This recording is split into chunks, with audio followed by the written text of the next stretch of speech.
Y la pregunta es, ¿los sueños se cumplen? Imagínate que tienes un sueño desde pequeño, llegas a Estados Unidos y tienes personas que te dicen lo peor de ese lugar. Tú con miedo de no decepcionarte, un día cualquiera se da la oportunidad y llegas a...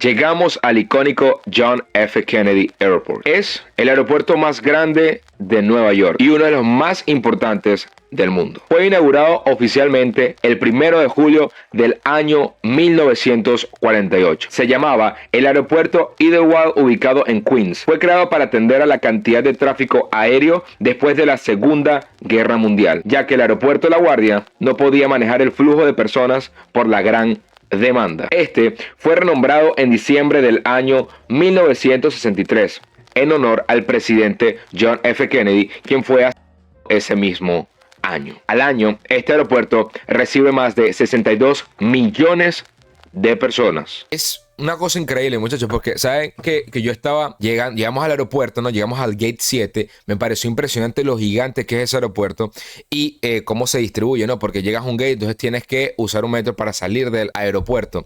Ahí viene como el primer contraste de la ciudad y es la rapidez con la que se mueve todo. Desde que te bajas es como que todo es un... Muévete, compadre. Y si no te mueves, pues estás ahuevoneado, te quedas y te empujan. Si no te empujan, o sea, es así. Pero es muy divertido porque para poder salir del aeropuerto tuvimos que usar una vía, el metro de Nueva York. Y es que los trenes son parte y arte fundamental de la historia y el desarrollo de la ciudad.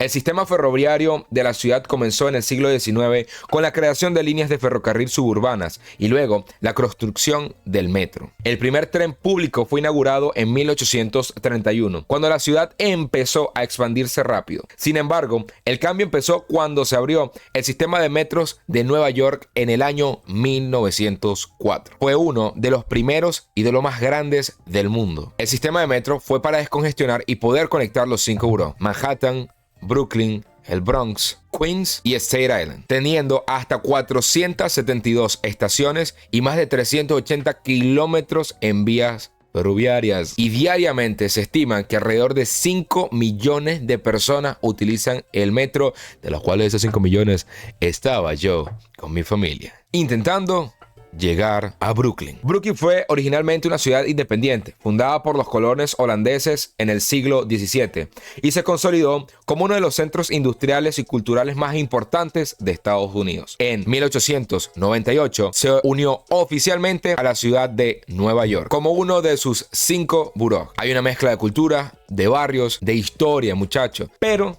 quiero parar aquí, porque hoy no vengo a hablar de Brooklyn. Esta tiene una historia particular. Es para otro episodio. Llegamos a Brooklyn, yo estaba impactado, yo estaba como en un sueño, tenía un nivel de éxtasis animal, pero había un hambre animal, porque nos tuvimos que agarrar el vuelo como a las 6 de la mañana, mi pana. Lo que hizo que hiciéramos una parada en Junior's. Fue fundado en 1950 por Harry Rosen, en la esquina de Flagsburg Avenue y de Calb Avenue, en el corazón del downtown de Brooklyn. Desde el comienzo se volvió famoso por sus cheesecakes, considerado como el mejor de la ciudad. Hoy en día tiene muchas sucursales a nivel de toda la ciudad, pero esta que está ubicada en Brooklyn es la original. Y cómo no, yo tenía que hacer y probar mi primer cliché. Pero ya va. Cabe recalcar, tenía muchas cosas clichés que yo quería probar, como por ejemplo, comer un sándwich de pastrami, probar las pizzas menos de $1, ver las patrullas del NYPD, ver las ratas, llegar al Central Park, ver una banda de jazz en vivo en persona, conocer las estructuras y los edificios icónicos de la ciudad y sobre todo, tocarle las bolas al toro. Y en este lugar donde sirven uno de los mejores cheesecakes que yo me he comido en mi vida, muchachos, la verdad que está bastante bueno. Cumplí mi primer cliché, que fue comer sándwich de pastrami. Coño, estaba muy rico, no voy a mentir. Es como, bueno, el pastrami es como si fuese una lonja de jamón un poquito más gruesa, ¿verdad? Picadita, como a la parrilla. Bueno, no a la parrilla, pero a la plancha. Se lo metes a un sándwich y te hartas esa vaina con una salsa que ya esa vaina... No, divino. Estuvimos en Dumbo, por ejemplo, que es uno de los lugares icónicos donde tiene las dos estructuras del edificio. Atrás tienes el puente de Manhattan y está la icónica foto. Me tomé esa icónica foto. Tiene parte de la ciudad que es muy histórica. Obviamente tienes la entrada y la salida del puente de Brooklyn. Pero, como digo, esto va para un futuro episodio. No quiero hablar de Brooklyn en este. Vamos a hablar específicamente de Manhattan. Y bueno, el día 1 terminó, muchachos. Llegamos al hotel. Estaba bastante emocionado. No sé por qué coño me dio gripe. No lo entiendo. A día de hoy es algo que yo no logro entender. Tanta gripe me dio que me tapó el oído. Y eso fue agravado. Llámese por el avión, pues, la presión cuando estaba bajando. Pero no voy a mentir que por la emoción y el éxtasis que cargaba, muchachos, de estar en esta ciudad, que para mí era un sueño, que es un sueño todavía, todo eso a mí yo intentaba borrarlo, aunque estaba un poquito intenso. Nos paramos muy temprano en la mañana, tomamos un desayuno y un buen cafecito y arrancamos para Lower Manhattan. Inaugurado en 1909 para aliviar el tráfico en Manhattan y en Brooklyn, cruzando el East River, fue creado el puente de Manhattan, diseñado por Leon Moisseiff, y fue construido este impresionante puente. La verdad que estábamos anonadados mientras pasábamos hasta llegar obviamente a la universidad, porque mi hermana, gracias a Dios, fue invitada para la orientación de la universidad y tenía que ir mi padre, mi madre y mi hermana. Mientras ellos estaban ahí, yo estaba sentado en un banquito al frente de la universidad pensando, ¿y qué voy a hacer? Fue ahí cuando en mi cabeza me llegó un pensamiento intrusivo: ¿por qué no caminamos por toda Manhattan? Sin pensarlo dos veces, muchachos, la verdad que arranqué a caminar y la primera parada fue en lo que se conocía como el World Trade Center. El World Trade Center fue concebido en los años 60 como un símbolo de poder económico y global de Nueva York y un centro de comercio internacional. Fue desarrollado por la Autoridad Portuaria de Nueva York y Nueva Jersey y diseñado por el arquitecto Minoru Yamasaki. Fue inaugurada en el año 1973 y alcanzó 110 pisos. Fue un complejo destruido, obviamente ya sabemos por qué, es parte de la historia moderna por culpa de los atentados del 11 de septiembre. Un evento que obviamente marcó la historia del mundo y la historia de Estados Unidos. Cabe recalcar, muchachos, que antes y hace mucho tiempo, antes de que sucedieran los atentados, por lo menos para Estados Unidos tú no necesitabas visa para poder entrar. Tú solo ibas con un pasaporte y ya pasaba. Literalmente no tenías que hacer absolutamente nada de requisito. Tú podías entrar con lo que tú quisieras. Obviamente la gente iba con unos dress code un poquito más arreglados, pero lo que es lo demás, por ejemplo, te dejaban fumar en los aviones, te dejaban pasar lo que tú quisieras, compadre. Te dejaban hasta montar una chuleta dentro de la maleta y no te decían absolutamente nada. Después del atentado suceden una cantidad de movimientos históricos. Los que tienen que entrar a Estados Unidos tienen que usar la visa. Por ejemplo, a nivel mundial se pusieron muchas regulaciones aéreas. Ya no se permite fumar, ya no se puede llevar una cantidad de cosas que antes sí se permitía, y es por culpa de estos atentados. Pero sobre sus cimientos renació el One World Trade Center, también conocido como la Torre de la Libertad. Se inauguró en el año 2014, con una altura simbólica de 1.776 pies, referencia al año de la independencia de los Estados Unidos. Es hoy el edificio más alto del hemisferio occidental y representa resiliencia, memoria y renovación. Al crecer eso, crecieron otros edificios. Hay ahora como 4 torres, una más pequeña, las otras son 3 torres altas. Y la verdad, muchachos, yo estaba muy impactado porque obviamente durante toda mi vida tuve Nueva York. Una de las cosas más icónicas que siempre ha tenido Nueva York es esa zona. Lastimosamente ocurrió lo que ocurrió, pero obviamente uno siempre ve la historia de Nueva York, siempre está esa zona que es emblemática, la zona de World Trade Center. Cuando ves la historia también, que te hablan de cómo fue el atentado, qué fue lo que pasó, por qué fue, qué desarrolló todo eso, y tú lo ves al pasar los años. Los 11 de septiembre, por lo menos cuando estás en high school, siempre es un memorial a ese día tan importante para la historia de los Estados Unidos, para la historia de la humanidad. Estás ahí al frente y hay una tranquilidad, no sé si es por las mismas fuentes que hay, pero hay una tranquilidad y un silencio. Te deja saber la importancia que tiene ese lugar y que lo ha tenido toda la vida y que lo seguirá teniendo para la historia, ¿no? Y estar ahí te deja pensando muchas cosas. Primero, lo impresionante que es la ciudad de Nueva York. Segundo, lo impresionante que eran esos 2 edificios. Lo impresionante la tragedia que pudo haber sido, muchachos. O sea, por lo menos hay un árbol que le tomé foto porque me pareció impresionante, que fue uno de los árboles que encontraron vivo después de que pasó lo que pasó. Ahora en la parte de abajo se conoce todo lo que es el museo del World Trade Center en conmemoración para poder entender un poquito más de la historia. Pero sí es algo que te deja muy impactado, se te eriza la piel, te da hasta ganas de llorar. Te lo digo así de una vez, porque es impactante. Pero ahí no acaba mi trayecto. Este en realidad fue el comienzo, y qué mejor forma de comenzarlo que con un poco de historia. Empecé a caminar y llegamos al área de Soho, el cual su nombre completo es South of Houston Street. Fue una zona industrial en el siglo XIX que decayó, y en los años 60 artistas transformaron toda esta ciudad en un centro creativo. Hoy en día es un barrio famoso por su arquitectura de hierro fundido, pero cuando tú vas pasando por ahí no solamente sientes la historia, sino que sientes que estás como modernizado en un atrapo en el tiempo, porque hay parte de modernidad, pero también hay parte de esas zonas antiguas, pero es una zona como muy emblemática de la ciudad. Hasta este momento la meta era llegar hasta la Gran Manzana. Me faltaba muchísimo camino por recorrer. Después de 1 hora y media caminando, me topé con la NYU, New York University. Iconiquísima universidad, muchachos. Esta universidad fue fundada en el año 1931, que era originalmente creada para la clase obrera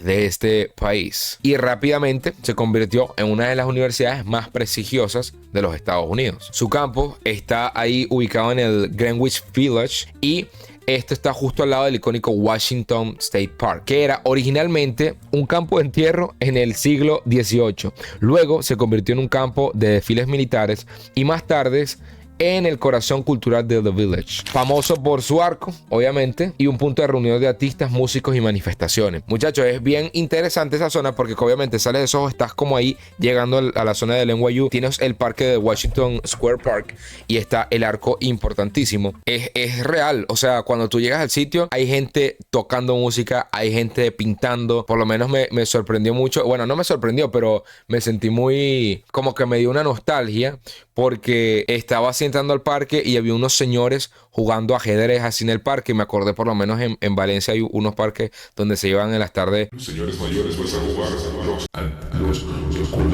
y me acuerdo que mi abuelo iba para allá, por ejemplo, y me acordé, yo dije, coño, qué cool que esto pase así, ¿no? Y aquí está todo el mundo como en una vibra distinta, están todos relajados, están todos como disfrutando, cada quien anda como en su propio peo, pero disfrutando, sin jugarse uno al otro, y me parece algo demasiado cool cómo hace una mezcla cultural en todos los aspectos. Estuve ahí un ratico, lo admiré, seguí caminando, tomé unos videos, unas fotillos, unas cosillas, hasta por fin llegué por lo menos a uno de los edificios también icónicos, el Flat State Building, y al icónico Empire State Building. Muchachos, yo estaba impresionado porque ¿cuántas veces no hemos escuchado, por lo menos, algo tan sencillo como que el Empire State sale en la película de King Kong, ¿sabes? Algo tan icónico, pero es un punto tan importante que cuando yo lo vi, yo dije, no puede ser esto, muchachos, estoy aquí. Y me surgió la manía de buscar la historia, y es que es un icónico edificio de la ciudad de Nueva York.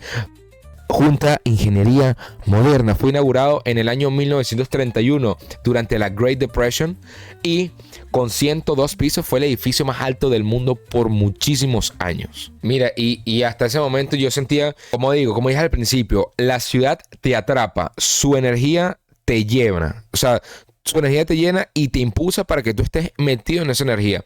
Es raro porque si tú no estás ahí, es como que tú no puedes ir perdido, muchachos. Tú tienes que ir como activo, porque todo es así, ras, pero en esa rapidez tú logras admirar todo lo que es la ciudad. Por ejemplo, un fun fact, me pasaron 2 veces.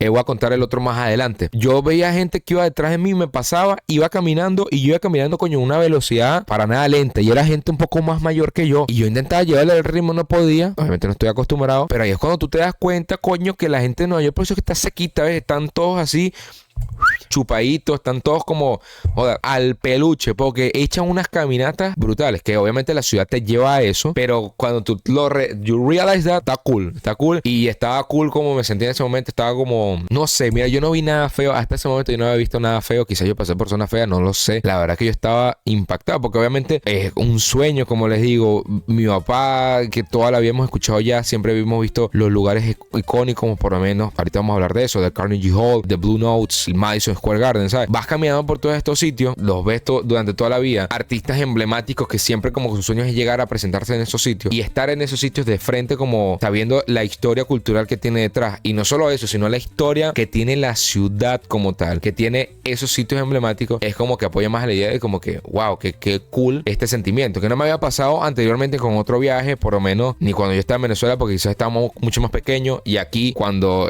gracias a Dios he hecho varios viajes, no me había pasado tanto tanto como este viaje, porque es como que tú te has estudiado tanto esa ciudad sin querer estudiártela, que estar ahí es como si estás en una película, literalmente. Tanto me sentía en película que el próximo destino era icónico, el Times Square, pero me desvié para ir al Madison Square Garden, fundado en el año 1879. Es un terreno propiedad de Cornelius Vanderbilt. Fue rediseñado por el propio P.T. Barnum, quien lo convirtió en un espacio para el boxeo, espectáculos y hasta circos.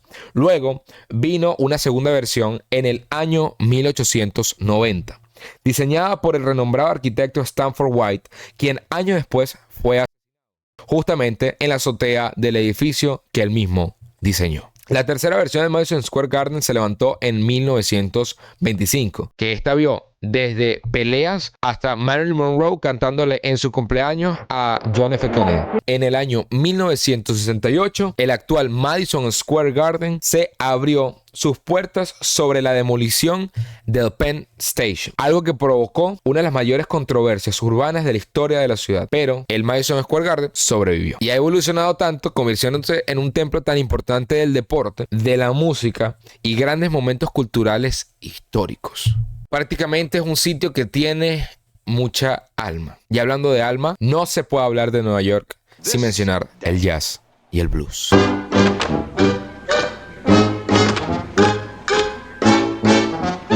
En el corazón de Harlem, en el año 30 al 60, surgió una revolución musical. En clubes como Minton's Playhouse nacieron estilos como el bebop, con un artista como Dizzy Gillespie, Charlie Parker y Thelonious Monk. Ahí no solo se tocaba música, se construía identidad, se retaban a las normas, se liberaban almas. El Beerland, otro club histórico, fue bautizado en honor a Parker y se convirtió en templo de jazz moderno. La ciudad completa era un pentagrama. La gente disfrutaba de la música. Era prácticamente como escuchar a cada paso melodía en forma de una protesta. En este caso, así nace el jazz. Espectacular. Ya por fin nos pusimos encaminados para irnos para la avenida principal y llegar al Times Square. Es el corazón de Manhattan y uno de los lugares más icónicos de la ciudad de Nueva York y del mundo. Pero no siempre fue así. Originalmente fue conocido como el Longacre Square. Era una zona de caballerizas y fábricas. Todo cambió en el año 1904, cuando el periódico The New York Times trasladó su sede al nuevo rascacielos en Time Towers, en la intersección de Broadway y la Séptima Avenida. En ese mismo año, la ciudad rebautizó el área como el Times Square. Para celebrar el cambio de 1904 a 1905, por este gran movimiento, el periódico organizó una gran fiesta con fuegos artificiales, lo que indicó a la famosa tradición del ball drop en el año nuevo, lo que conocemos todos los años, que van artistas a presentarse y que van haciendo la cuenta hasta llegar a hacerlo y cae la bola, cambia el año, feliz año. Bueno, todo inició desde ese mismo momento. Pero es que esto no siempre fue así. Si nos vamos mucho al pasado, digamos unos años después, entre los años 20 y los años 30, fue un centro de teatro, de cine y de entretenimiento, cosa que hizo que explotara muchísimo esta zona. Pero entre los años 70 y 80 fue un lugar súper en decadencia, muchachos, porque ahí ocurría mucha prostitución, ocurría mucha delincuencia, había mucho crimen y estaba como el sitio muy abandonado. No fue hasta los años 90 que unas compañías privadas y el gobierno se decidieron invertir en esta zona de la ciudad para convertirlo en una transformación como símbolo del renacimiento urbano. Miren, cuando hablamos del Times Square, desde mi perspectiva, les puedo decir que obviamente llegar al sitio es una cosa impresionante, ¿no? Porque todo es full pantalla, hay una cantidad de gente bien masiva y eso que por cuestiones del turismo o cuestiones que están pasando ahorita en el mundo, no está siendo tan visitado últimamente el Times Square, pero hay mucha gente. O sea, normalmente eso tiene que estar repleto, no estaba tan repleto. Pero esa zona de la ciudad es tan vibrante, ves tantas cosas en el momento. Quizás durante todo este trayecto que yo vengo contando hasta ahorita, hasta llegar hasta este punto, yo no sentía tanta movimiento de personas. O sea, sí, vas sintiendo como la ciudad te va llevando, vas haciendo esto, pero si no es hasta como llegas a la Séptima Avenida, a toda esa área, que ya ves la cantidad de gente que hay, tú no sientes el movimiento real de Nueva York. Y algo que me dejó impresionado cuando yo llego, no sé si es por mi percepción, como estoy en un momento donde estoy como en un sueño, ¿no? Yo veía todo como demasiado, wow, qué locura, qué arrecho. Pero yo no la sentí tan peligrosa como por ejemplo yo sentí cuando yo estaba en Atlanta. Yo sentía una angustia adentro de mí, como decía, mira, aquí va a pasar algo, esto y esto. Y también porque fue uno de mis primeros viajes solo, entonces quizás también como que siempre andaba a la defensiva, ahorita ando un poquito más relajado, pero sí es cierto que no se sintió con la cantidad de gente que había, se sintió dentro de lo que cabe, me sentí como seguro. Dentro de lo que cabe, dentro de esa seguridad también hay tanta variedad multicultural. Yo no te sabría explicar, o sea, de todas partes, o sea, he escuchado una cantidad de dialectos que tú dices no puede ser. Y desde estratos altos, estratos bajos, estratos medios, es como que tú agarras y metes en ese embudo a todo el mundo y ahí no importa nada. Artistas en las calles, personas que, bueno, la famosa foto tontas, pero que está la gente con un bicho ahí con un cigarro y que era una foto y es un Mario del 93. Hay tantas cosas que tú dices, no puede ser que... Qué brutal. Bueno, pues, hasta ese momento, muchacho, tenía un poquito de hambre. Caminar casi 6 millas corrido sin parar. La verdad que te provoca ganas de tomar mucha agua y de comer. Y enfrente de mí, en pleno Times Square, estaba un puesto de pizza a $1. Un aplauso. Ahí cumplí mi segundo capricho. Mi segundo cliché, comer pizza a $1. ¿Qué pizza más mierda? Pero cumplí mi cliché, sacié mi hambre. Una pizza como ese tamaño y el hindú me la sirvió así con su mano pelada, mi pana. Bueno, experiencia de la vida. Compré una botellita de agua para hidratarme. Me había comprado también una botella como de 3 litros para llevármela así. Me la tomé como en 2 segundos mientras iba caminando. Pero tenía que vivir la experiencia. Comer una pizza neoyorquina y de $1.50. Compré las dos ya. Algo loco. Hasta este momento yo no había visto ni una rata. ¿Ustedes pueden creer esa vaina? Muchachos. Y después de caminar mucho, tomarme 25 Starbucks, comerme mi pizza podrida. Poder relajarme si sea 5 segundos con un sudor, pero de esos pegajosos, sabrosos que te vienen. Después de pasar por las vías del tren, por caminar por toda Manhattan, logré llegar a la entrada del Central. En el siglo XIX, Nueva York estaba creciendo rápidamente y necesitaba un lugar donde la gente pudiera escapar del caos de la ciudad. Así nació la idea del Central Park, el primer parque urbano diseñado en Estados Unidos. Fue inaugurado en el año 1858 sobre terrenos que antes pertenecían a comunidades afroamericanas e inmigrantes, llamada el Seneca Village. Hoy en día, con sus 843 acres, lagos, senderos, conciertos, eventos y cines al aire libre, el Central Park es el pulmón de Nueva York. Mire, primero en la entrada, así como en toda Nueva York, están estos puesticos donde venden helados, jugos naturales, venden perro caliente. Esos puesticos me venían persiguiendo desde Brooklyn, compadre. Él mismo, el que tiene ese negocio, yo no sé quién es, pero dicho se está haciendo las lucas. Marico, no puede, venden hasta Prex, venden de todo, pero es el mismo, siendo que son unos árabes que tienen esas sucursales durante todo el fucking Nueva York, pero no puede ser que es el mismo carrito, el mismo concepto, el mismo nombre, desde que yo salí de Brooklyn hasta llegar al final del Central Park. O sea, una vaina impresionante. Pero dejando eso de lado, mi primer concierto en vivo, ¿quién era? Gente tocando salsa. Canción icónica de la salsa, pero quienes la estaban interpretando eran unos venezolanos. Me pareció súper cool porque me quedé un rato viéndolos porque, coño, qué cool. Primero, escuchar salsa en Nueva York, escuchar una banda en vivo. De paso, se unaba demasiado bien. Y como supe que eran de Venezuela, porque después de que yo me estoy caminando, pues dejo de estar ahí parado viéndolos. Estoy así caminando y escucho ¿sabes? Cuando en la salsa empiezan como a improvisar los versos. Y escuché desde Venezuela. Y yo, oye, qué cool. Tan tranquilo como los senderos que me estaba brindando esta área de Nueva York, donde empecé a caminar.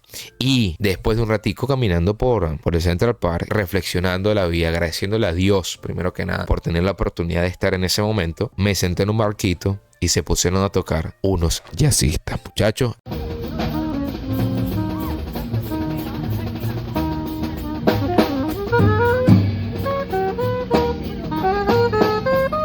Y cumplí mi cuarto, porque ya el cliché ya del Central Park ya era uno, pero y de ver los rascacielos ya era el otro. Ya iba por mi sexto cliché, muchacho. Logré ver unos jazzistas en vivo y me quedé como unos 25 o 30 minutos ahí sentado en un banquito, escuchando a los jazzistas, y estaba viendo una película. Yo estaba literalmente viviendo. Ahí me había acordado de algo, porque yo venía caminando sin parar, disfrutando, conociendo. Me había acordado que yo estaba pegajoso por el calor. Y en la mañana, el Uber de la mañana me dejó el carro parado al lado de otro carro. No nos podíamos montar, no podíamos, era imposible. Y el bicho echó para atrás el carro y me eché el café encima. Ahí me acordé, yo dije, coño de la madre, tengo la camisa manchada. Pero no importa, estamos en Nueva York, mi pana, me sabe a mierda. Llegué hasta el final de Central Park, muchachos, y ya no sabía cuántas millas había caminado en el primer día. Yo creo que llevaba como, no sé, ya a ese punto yo creo que llevaba como 22 millas. Y la última parada, muchachos, tenía que llegar. Tengo que llegar al Bronx. Nueva York. No, mentira, al Bronx no llegamos, muchachos, porque ya eso es para otro episodio. Recordemos, otro condado, otro distrito, mejor dicho, otro distrito. El Bronx tiene su propia historia cultural, películas, Yankee Stadium, o sea, hay muchas cosas que hay que tocar solamente de esa área, ¿no? Y no, ni de vaina, mi pana, ni de vaina yo me iba a lanzar para allá. ¿Tú eres loco? Nah, huevo, me iba a llegar yo otra vez para donde tenía que, para Brooklyn tenía que llegar yo como a las 9 de la noche otra vez. Entonces, para un próximo episodio. Bueno, llegué al final del Central Park, que tocaba regresarme, pero ¿qué pasó? No me quería en metro, quería agarrar, irme caminando, mi pana, quería agarrar y echar unas caminatas. ¿Qué hice? Vine caminando por toda la calle afuera, desde la Quinta Avenida, desde atrás, desde donde comienza prácticamente la Quinta Avenida, por ahí completo. Me impresiona mucho también la cantidad de arte urbano que se vende. O sea, todos, como que la gente pone su puestico y chile, no hay problema. No, es que esta ciudad es lo mejor, muchachos. Pasé por el frente, tomé fotos, la arquitectura, todo, obviamente. Mientras voy ahí, voy leyendo más o menos cuándo crean, cuándo fue creado, cuándo fue. También para yo instruirme, ¿no? Porque de eso se trata la vida, muchachos, de aprender siempre que vas a visitar un lugar nuevo. Como le digo, me estaba impresionado, estaba muy loco también por los fucking. Marico, yo creo que son unos hindúes también. Mira, fíjate la vaina. Me venía esta gorra. $5 en la calle. El otro puesto, 15. El otro puesto, 10.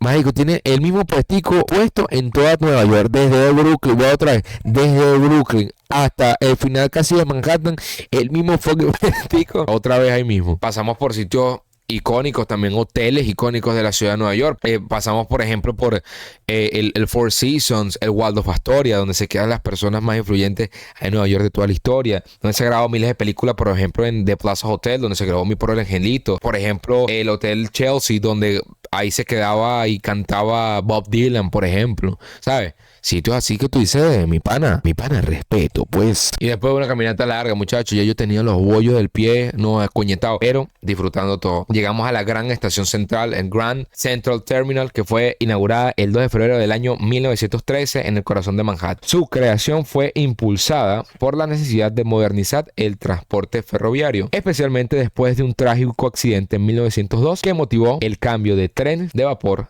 a eléctricos. Cuando tú llegas, obviamente también sitio que ves en las películas de toda la vida, estará ahí también presente, con sus colores verdes, mi pana, todo así, con el reloj en el medio, súper brutal.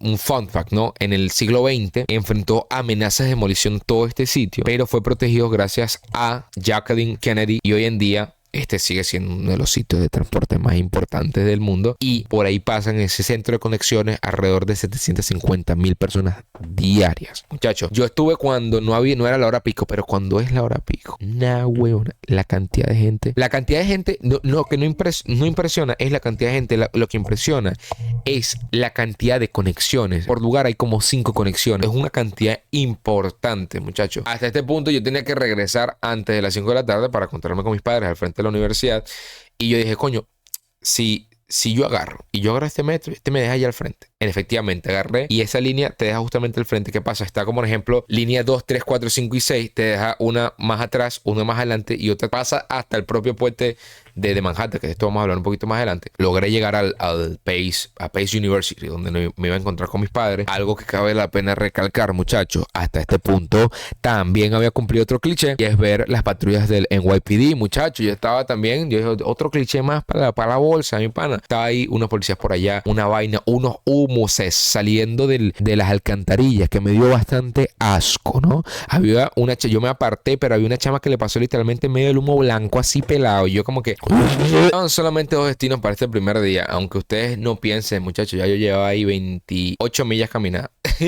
Me estaba ya doliendo un poquito la planta del pie, pero no importaba porque tenía que ver la Estatua de la Libertad ese mismo día y quería llegar al Wall Street, cosa que hicimos. La primera parada obviamente fue otra vez al World Trade Center area porque mis padres no la habían visto, estuvieron todo el día con la habitación con mi hermana y después de ahí nos fuimos caminando hasta llegar al Wall Street. Nueva York es considerada la capital financiera del mundo, alberga instituciones como el Banco de la Reserva Federal, el Wall Street y la Bolsa de Valores de Nueva York, el NYSE, que maneja trillones de dólares y donde cotizan las empresas más influyentes del planeta. El Wall Street recibe su nombre por una muralla que los colonos holandeses construyeron en el siglo XVII para protegerse. Con el tiempo, esta calle se convirtió en el centro de actividad financiera de los Estados Unidos. La historia financiera formal comenzó en el año 1792, cuando 24 corredores firmaron el acuerdo de Bretton Woods, que se lo estoy aquí dejando en pantalla, es muy interesante. Fundaron lo que hoy es la Bolsa de Valores de Nueva York, el NYSE. Ubicada en la calle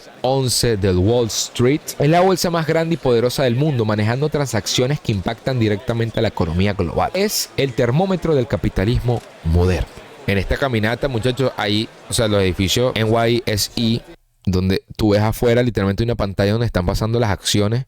Yo no me imagino cómo sería eso adentro. Yo he visto videos de cómo es eso. Por lo menos hay videos famosos donde te dicen por lo menos cuando la gente antes, porque ahorita bueno, con el tema del trading se ha un poquito modernizado eso, pero antes por lo menos cuando querían comprar una acción era que si 1 al 5, después del 6 era así, después 7 era que si así, después hacías 10 y era así y te tocabas aquí. O sea, unas vainas arrechísimas para poder comprar acciones. Entonces le decían a los corredores que compraran esas acciones. Y la cantidad de bulla que hay en ese sitio es una locura. Hay un video famoso también de Robert Downey Jr. donde él se graba dentro de eso y les dice que la experiencia es terrorífica porque obviamente imagínate tú la cantidad de corredores de la bolsa que están ahí en vivo, moviendo la vaina, haciendo llamadas, comprando acciones a la vez de todas partes del mundo y de todas las empresas posibles. Y obviamente una persona no carrea una empresa, o sea, no carrea todas las acciones de una empresa. Una persona puede cargar acciones de varios. Necesitas demasiados corredores para poder correr muchas acciones. Es una vaina bien, bien loca. Que me gustaría conocer eso algún día. Sí, me gustaría conocerlo, pero no sé qué tan privado es ese sitio. Bueno, ahí vamos a meter Dialog y Veleo. Tú sabes cómo es la vaina. Y al frente de estos sitios está el famoso toro, muchachos. El Churning Bull o el toro de Wall Street fue instalado ilegalmente en el año 1989 por el escultor Arturo Di Monica como símbolo de fuerza, optimismo y espíritu de lucha de la economía tras el crash de 1987. Después de entonces, este icónico toro convivió con la ciudad hasta el día de hoy y convirtieron en un sitio emblemático porque la gente va para allá a tocarle las bolas. Antes de yo seguir con la historia de Wall Street, yo quiero parar aquí porque yo mucho tiempo quería tocar unas bolas importantes para mi vida. Yo no sabía qué tan importante iba a ser estas bolas para mí, pero tenía que hacerlo. Y sí, muchachos, le toqué las bolas al toro. Pero no es que se las toqué y cumplí otro cliché, sino que se las apretujé con la mano izquierda. Yo le hice un apretón de bola a mi pana que a mí me dolería, pero valía la pena. Pero mire, yo le voy a decir algo. Yo le toqué esa bola por el lado, muchachos, porque jamás en mi vida había visto una fila tan grande para allá tocar unas bolas. ¿Qué pasó ahí? ¿Ves? Marico, yo no iba a hacer una bola para tocarme una bola. Lo siento, se la toqué por el lado. Cuando yo estaba en ese, mira, hubo un momento donde yo estaba calculando, yo de que mientras sale uno y el otro se va a agacharse a tocarle las bolas, yo en ese trayecto, yo me iba a dar chance para agarrársela.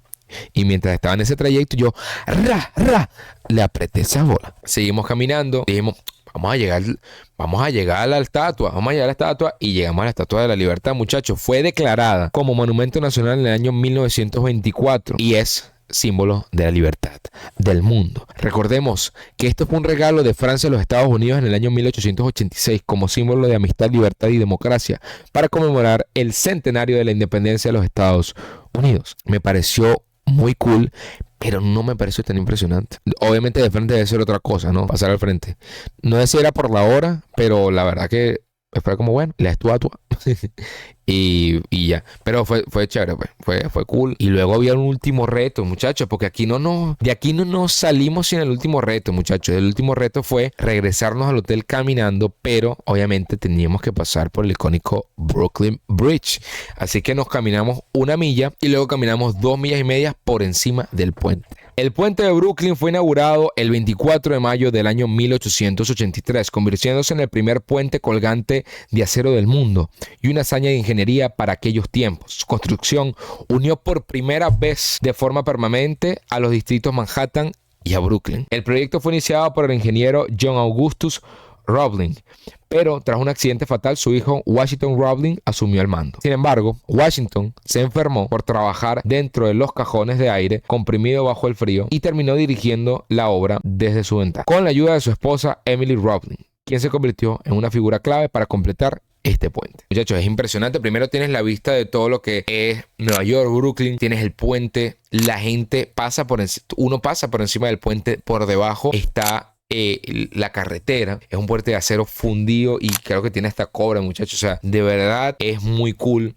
Aparte estamos pasando justamente en el atardecer, cosa que daba más aura al momento, porque estábamos viendo la ciudad desde las alturas, pues, y con el atardecer súper nice, súper bien. Logramos llegar otra vez de regreso al hotel. Luego después ahí bajamos el puente. Obviamente ya no aguantamos más los juanetes, muchachos, y nos preparaba el último día. Era el día siguiente, muchachos. Ya yo estaba celebrando mi cumpleaños, 16 de julio. Y qué mejor forma de hacerlo. Mientras estaba esperando a que salieran otra vez del segundo día de orientación, yo dije, vamos a lanzarnos para el Chinatown. El Chinatown, ubicado en Lower Manhattan, es uno de los barrios latinos más grandes y antiguos fuera de Asia. Su formación comenzó a mediados del siglo XIX, cuando muchos inmigrantes chinos llegaron a Estados Unidos buscando trabajo y especialmente en la construcción del ferrocarril transcontinental. Enfrentaron discriminación y restricciones legales, lo que los llevó a formar una comunidad unida en torno a la cultura, tradiciones y negocios propios. Hoy en día un vibrante centro cultural tiene tiendas, mercados, restaurantes y atrae millones de turistas todos los años. Así como pegado a esta ciudad está la Little Italy. Justo al lado del Chinatown, Little Italy se formó a finales del siglo XIX y principios del siglo XX, con la llegada masiva de italianos migrantes, especialmente del sur de Italia. Este barrio se convirtió en el clave donde los migrantes italianos pudieron mantener sus tradiciones, idioma y sobre todo la pasión por la comida. Fue el corazón de la comunidad italiana en Nueva York, con sus festivales religiosos, mercados y restaurantes típicos. Muchachos, esos sitios son muy impresionantes. Tienes los rascacielos ahí mismo en el Lower Manhattan. Pasas unos 15 minutos y tienes a estos dos sitios pegados. El Chinatown, bueno, tú te sientes como si tuviese, bueno, me sentía muchas similitudes al barrio chino en Venezuela. Se nota lo cool, por lo menos que mantienen su esencia de su cultura, ¿no? Los chinos. Entonces trajeron esas culturas y entonces tiene sitios así al aire libre de comida, mercados, vainas, restaurantes. Están los famosos dumplings ahí adentro. Y es un movimiento raro, es cool, hostil y misterioso. Y les explico por qué. Porque ahí se conoce también el Chinatown por vender cosas de imitación de marcas lujosas. Todo este tipo de marcas que son así caras, que a la gente le gusta por las marcas, las venden ahí. ¿Qué pasa? Obviamente es piratería. Y las ventas, como no son legales, se supone. Es raro porque como que no interceden, pero las ventas son ilegalmente legales. Es raro. Muchachos, yo iba caminando y hay un cliché también que tú vas al sitio, por lo menos se dice que hay como grupos donde tú puedes conseguir, digamos, esta cartera me gusta y la conseguí en el Chinatown. Entonces tú hablas con como el comerciante y te dice, vente para acá a esta hora. Y tú estás a esa hora y te llega el comerciante y te da la vaina y tú le das los reales. Yo pensaba que esa vaina no fue así. Yo pensaba que eso era por invento. Esa fue mi primera reacción al yo llegar ahí al Chinatown. Veo así de frente a una esquina, unas muchachas están esperando así para los lados. Llega una china. ¡Ra! Se abre una bolsa, le da la vaina y se va para el coño. La china desapareció. A mí, mientras yo veo eso y voy caminando, llega una china. Así. ¡Ra! Y se libera. Me muestra, tenía unos bolsos Gucci y unos Airport Max. Y yo me quedé así que, no. La hecha agarró, como que se lo guardó la capa otra vez y desapareció. Y yo lo juro que yo no vi a esa china más nunca. Y así a cada rato había muchas personas, no hablaban muy bien inglés, pero también lo mismo. do you want? Y es como que, por lo menos AirPods Pro Max, o sea, una cosa loca. O sea, la cantidad de piratería que hay. Muchachos, te mando una foto porque yo estoy fanático de los relojes y la verdad que cuando yo empiece a crecer más, estoy creciendo paso a paso, ¿no? Y cada día aprendemos más. Pero mientras yo vaya creciendo, cuando yo vea el momento preciso, mi primer autorregalo así grande que me quiero dar, me quiero comprar un reloj, porque yo soy fanático de usar relojes. Y uno de los relojes que me quiero comprar, obviamente, Rolex, me quiero comprar Audemars Piguet, me quiero comprar Richard Mille. Bueno, Richard Mille no me gusta mucho, pero, o sea, este tipo de relojes que son clásicos, pero se ven bien. Muchachos, hay un reloj que a mí me encanta, que es el Audemars Piguet de acero, que cuesta como $200,000. Ese reloj estaba ahí puesto en una vitrina como si nada. Y yo como que, ¡mierda! Claro, yo estaba así impactado, toda la vaina, movimientos turbios, gente caminando para allá y para acá, puras transacciones. Claro, hasta que me desvié y me metí a Little Italy, súper cool. Me impresionó la cantidad de gente italiana, o sea, literalmente hablan italiano. Pues yo estaba escuchando de que la verdadera cucina nonna, tutto bene, io parlo italiano, no sé qué vaina. Yo estaba escuchando vaina y marico, el olor de las pastas, olía, olía divino. Olía espectacular, brother. Yo estaba anonadado, impactado. Qué sitio tan cool, porque es como que todo, hay música de música de Italia y los restaurantes, los comercios, todo relacionado, como también uno lo ha visto, lo ha escuchado y estar ahí también presente es icónico. También es como loco pensar cómo el barrio chino se comió toda esta ciudad, haciendo que ya solo queda un pedazo de Little Italy, pero igualito sigue estando todos esos comercios y los restaurantes icónicos. Después de eso, estuve esperando en un parque, estaba sentado admirando la naturaleza, relajándome, pensando ideas, agradeciéndole a Dios otra vez por estar en mi cumpleaños celebrando este momento, por estar con mi familia también celebrando ese momento, estar en esa ciudad. Mis padres y mi familia, mi hermana tampoco habían ido para la zona donde yo había ido el día anterior, todo lo que es el Times Square, el área del Central Park, toda esa área. Entonces nos agarramos en metro y nos fuimos de ahí hasta allá. Fuimos a todo lo que yo había mencionado anteriormente durante mi recorrido del primer día. Fuimos al segundo día más tardecito, más de noche, entonces estaba más cool porque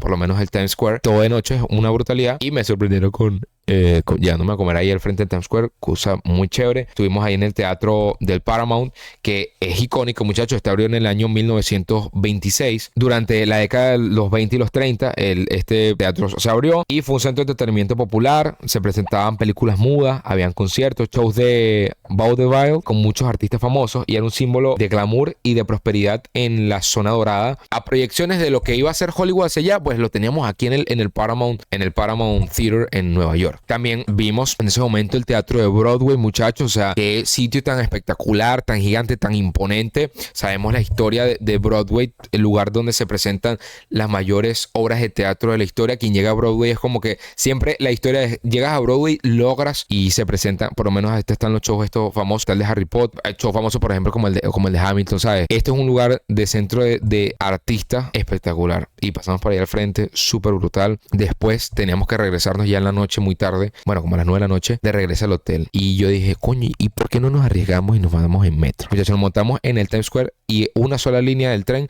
llegamos hasta el hotel de nosotros que queda en Brooklyn. No, fue impresionante porque imagínate ya terminar la noche saliendo de los subterráneos y pasar por debajo del puente de Manhattan. O sea, ya yo estaba en un nivel de éxtasis a otro nivel. Imagínate con esto, ya yo estaba completando todo y nos bajamos, me cantaron tortilla de cumpleaños, pan, y ahí termina el día, muchachos. Y el día siguiente pues nos tuvimos que regresar para acá, para Orlando, vuelo muy puntual, llegamos aquí a la hora que tenemos que llegar y así terminó mi viaje de Nueva York. Un sitio, muchachos, un viaje para mí especial porque es mi sitio soñado de toda la vida. Yo recuerdo que yo tengo cuadernos que están en Venezuela donde puse que mi sueño es viajar a Nueva York. O sea, siempre que me han preguntado, los que me han preguntado cuál es mi ciudad soñada, siempre respondo a dos: Suiza y Nueva York, y ya cumplí uno de esos sueños. Y es que, en resumen de todo esto, primero, los clichés son demasiado cool.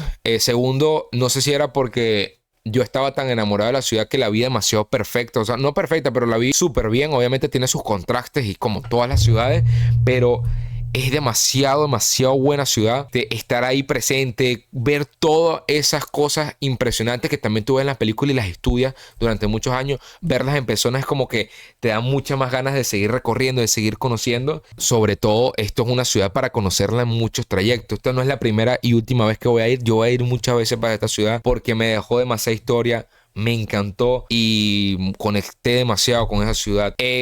Como comencé el episodio, muchos comentarios negativos. He recibido tantos comentarios negativos de la ciudad que yo iba con miedo. Imagínate tú, un chamo durante muchos años que tiene un sueño en la cabeza de llegar a la ciudad, esta ciudad tan imponente y tan gigante y tan esencial para la historia del mundo. Imagínate durante muchos años escuchar que esta ciudad es una puta mierda. Y yo decía, no, pero esto no puede ser, esto no es verdad. O sea, esto no, yo no lo creo hasta que no lo vea.